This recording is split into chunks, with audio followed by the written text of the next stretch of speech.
How's it going, everyone? Welcome to Rads. This is my match review of Man City 2, Nottingham Forest 0. Could have been a lot worse, let's just say that. I'm actually happy with how the performance was, especially in the second half. We're going to get into all the details. If you do enjoy these previews, this is not a preview. I do previews as well. If you do enjoy these reviews and all my content, please hit the like button, subscribe to Rads if you're new. So looking at the lineup, I was quite surprised by it, to be honest. I didn't expect Dominguez to be in there, but he came in. I'm honestly not too sure what the shape of the team was. I did actually watch the game, but I personally thought, and I'll show you what I think it was in just a moment, but I didn't think it was this.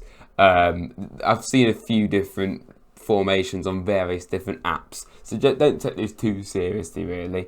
But other than that, this is what the team was. Aurier coming in was great to see as captain, playing at centre back. I think that's fair enough. Willy Bolly returning, and finally Moussa Niakhaté coming into the team as well. I thought that was fair enough. And obviously City immediately start by scoring early on. Pretty poor defending. We were playing very deep football, sitting back the whole time, soaking up a lot of pressure and just being pretty dreadful at keeping the ball, because that is what we were throughout the whole game and have been really most of the time I've been at the Premier League. Our ball retention is just not good enough, and it needs to improve for sure, and it was on big display here today. But we are playing the best team in the world, probably. Phil Foden scores. It's a good finish, but no one was really closing him down at all. And the second goal was arguably even worse. The Forest players just seemed to kind of come to a standstill, and no one was marking Erling Haaland. You know, just this little mini threat, Erling Haaland. And it looked like it was going to be a very long afternoon at that stage, but thankfully we restricted them after that. And, you know, they still had chances throughout that entire first half, but we did get better. Nuno Tavares going off injured for Montiel, of course. And really, the second half, it was obvious how it was going to go within seconds of it starting, with Rodri being sent off for putting his hands around Morgan Gibbs-White's neck. Don't really know how you can debate that that's not a red card. I think Morgan did kind of make a meal of it, to be honest. Going down to the ground didn't seem too necessary, but it's Rodri's fault. Rodri, you know, he should know better than that. So that really shaped the game. City bought on Phillips and Ake. They bought off two forwards. We scared them. We really scared them. Probably not. They just didn't want to concede a goal. And that really changed how the game went. But all that kept happening was when we did get chances, we were just unbelievably wasteful. And that is literally it. We just couldn't finish our chances. Well, we hurried them, we skied efforts. And if we just took our time a little bit more, you don't really have much time against Man City, but I just feel we could have done so much better in actually putting our chances away. I mean, how many chances did we even have? I've not even checked myself. Stats. Okay, so we actually had more shots. 10 shots to 7. Only 3 on target. That tells you everything you need to know. To go to the Etihad and have that much possession is something I don't think any of us could have expected. And you know, the expected goals, I don't look at that too much, but it could have been a lot worse. You know, we should have really scored at least one goal in this, and I think we deserved to score one goal in it. Really, how it went. Taking a closer look at how we actually set up, obviously this is what the team was, and like I say, I was pretty happy with it. That's another formation I've seen. I've seen Dominguez playing like here and then Morgan here. I'm confused. Okay, personally, from what I could tell watching that game and what I would have typically thought, it was something a bit like this, but I mean, the apps quite clearly know better than me, and I watched the game. I want to mention Gonzalo Montiel when he came on for an injured Nuno Tavares. I'm taking the wrong player off there. Should be taking off Tavares, bringing on Montiel. I was concerned. I thought Montiel against Doku, really quick, fast, skillful winger. He got skinned by a skillful winger at Burnley, and I just thought, okay, this is not going to go well. But fair play to Montiel. Personally, I thought he did very well when he came on, made a last-ditch tackle against Phil Foden in the second half, and I just felt like, yeah, he still isn't. I still would be preferring to play Aurier there ideally, but I do feel he did make up for how he played against Burnley.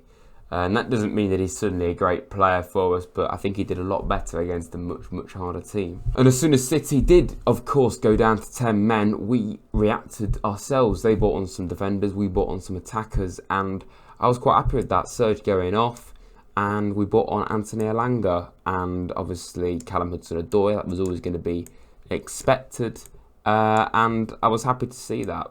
I was.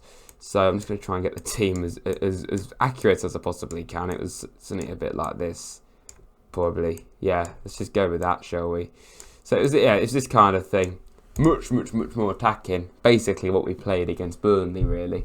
And I feel we were kind of scared to play this from the start against Man City, and it was probably the right decision. Only we did see how negative we were by playing 3 centre-backs and then 3 in midfield.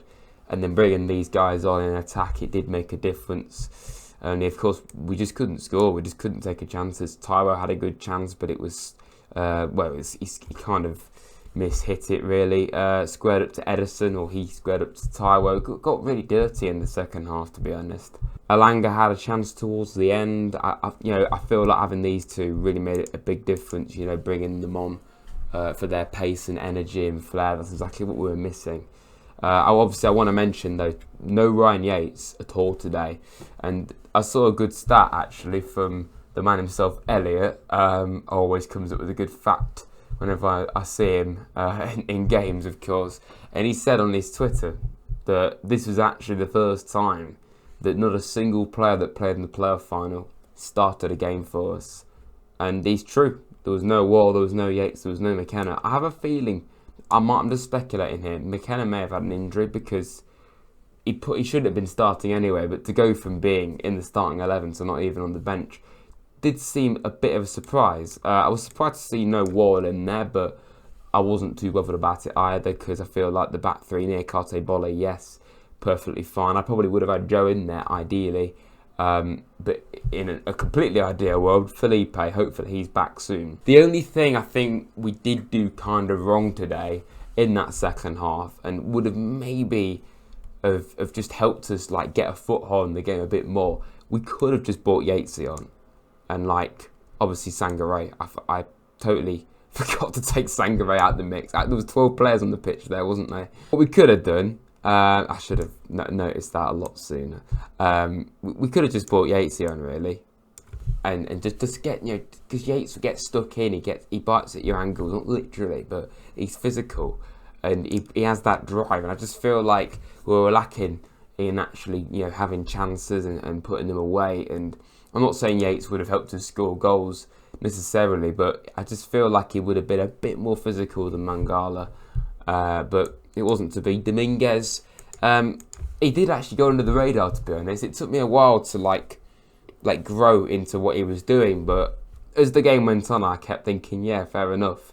Got a good player there, and I need to see more of him. We all need to see more of him, but I think we've got a good one there in Dominguez. A good get. Obviously, I did actually forget to take Sangaré out of the mix there, but I do feel Sangaré more the same to what he did against Burnley. He obviously wasn't on too long. And against an incredibly difficult opposition, can't really be too harsh on him. I think he still needs to definitely keep getting chances. He's going to grow into the team, hopefully grow into the league, grow into the culture that he's in now. And I feel we've got a good player there in Sangaré, but it is obviously just going to take time. Oh yeah, I forgot to mention, of course, Origi came on for Taiwo, and then obviously Wood came on. Who did he come on for? I don't even know who he came on for. Aina, didn't he? Yeah, Aina went off. And I presume Hudson-Odoi just covered at that stage. I think that's what happened. I presume that's what happened. Yeah, I think that's what I don't know actually, but he must have done. It didn't really make much of an impact, really. I mean, neither of them had much to do in the game. It was kind of all lost at that stage. But yeah, that's pretty much what happened. I want to mention Willy Bolly though and Moussa Niakate. I think they both did excellent, really, really good. Today, so that's great to see. But looking forward though, if we can go to Arsenal and give them a good go, if we can go to Man United and arguably get robbed, I may have mentioned that a few times in the past, beat Chelsea, deservedly so, regardless of where Chelsea are, they're still Chelsea. I think, honestly, really unfortunate against City, just a lack of clinicality, basically. If we can go to 4 of the big 6, 2 of them are going to be in the title race, all but certainly this season. If we can go to teams like that, some of the biggest and best teams in the league, having been so woeful last season on the road, and then, you know, end it pretty well, then have this brutal start on the road against the big 6 in the first 4 games. And that's what we do. We lose 3 of them, yes, but much better performances. Instead of just getting turned over, nothing at all to shout about. I know we're not winning still. We beat Chelsea, okay, but come on. You've got to look at the positives here and see how woeful we were. The fact that we're now competing is a major step in the right direction. It's just about actually getting some wins now, on top of the one we got at Chelsea. And we can do that surely against Crystal Palace. Palace are not a bad side at all, but they are easier than what we've played so far, technically.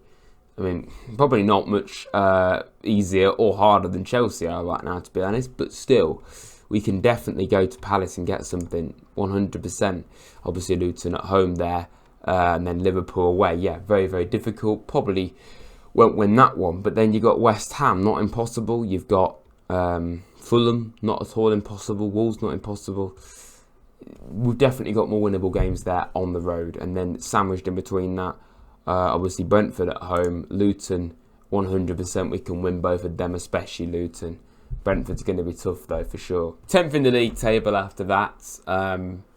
Yeah, it could have been a lot worse. I'll take it. It could have been way worse. But hopefully, we're only going to start looking up from now on in terms of actually getting points on the road. And if we can do that against some of them teams we faced already, then hopefully the future's bright in terms of away games and just in general. If you have enjoyed this though, everyone, please hit the like button, subscribe to Rads if you're new, and I'll see you soon. I don't actually know what it would be, but there'll definitely be multiple videos next week, so stay tuned to all that. Coming your Reds.